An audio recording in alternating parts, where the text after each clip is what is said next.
Welcome back to Midcap Radar. Well, it's now time for another exclusive today. Our colleague Shilpa spoke to Kulin Lalbhai, who's the Vice Chairman of Arvind Fashions, and began by asking about the demand sentiment. Let's listen in to excerpts from that conversation. I think generally we've had 3-4 quarters of the demand being on the subdued side. And I would say that if you ask me currently, we are not seeing any major breakout in terms of growth. But I do believe that with some of the decisions taken in the budget this year, and as we move into the summers, I'm cautiously optimistic that we should start seeing the impact of some of these decisions, because there has been money put into the pockets of the middle class, and I'm sure the consumption cycle will start building. Another thing I'm seeing in the market is whenever it's a market which is a little bit more challenging, the brands which are stronger and relatively are able to execute better tend to gain market share.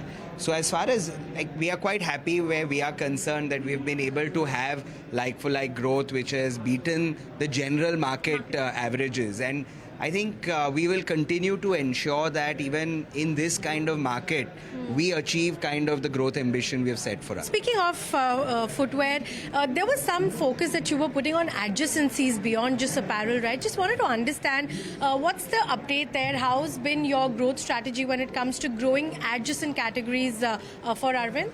So that's one of our growth drivers. It's currently around 15% of our business, and we intend it to become around 30% of our business in the years to come. Yeah. And within adjacencies, footwear is something which we are very excited about. That's close to 10% of the business overall for us. Yeah. And we believe that this whole area of casual sneakers is an area we find very exciting. So in Arvind Fashions, we are now almost selling 2.5 million sneakers across our brands, and we're also planning to get into footwear manufacturing of sneakers, because it's similar to garment manufacturing, which is our skill set.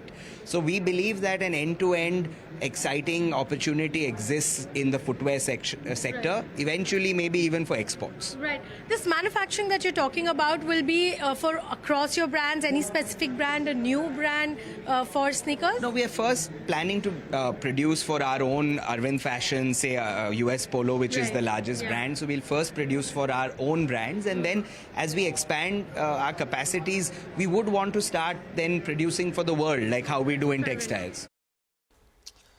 Shilpa there in an exclusive conversation with Arvind Fashions. We call time on this edition of Midcap Radar. The benchmark indices, though, are absolutely quiet, but what's not quiet, though, is the Midcap Index. That is down still over 1%, and the Small Cap Index has seen even greater pain. The Nifty Bank, though, is the one that's outperforming as of now. For the final 90 minutes, though, MF Conrad takes you to the other side along with Closing Bell. But from Vivek, me and the team that put this show together, thank you so much for watching.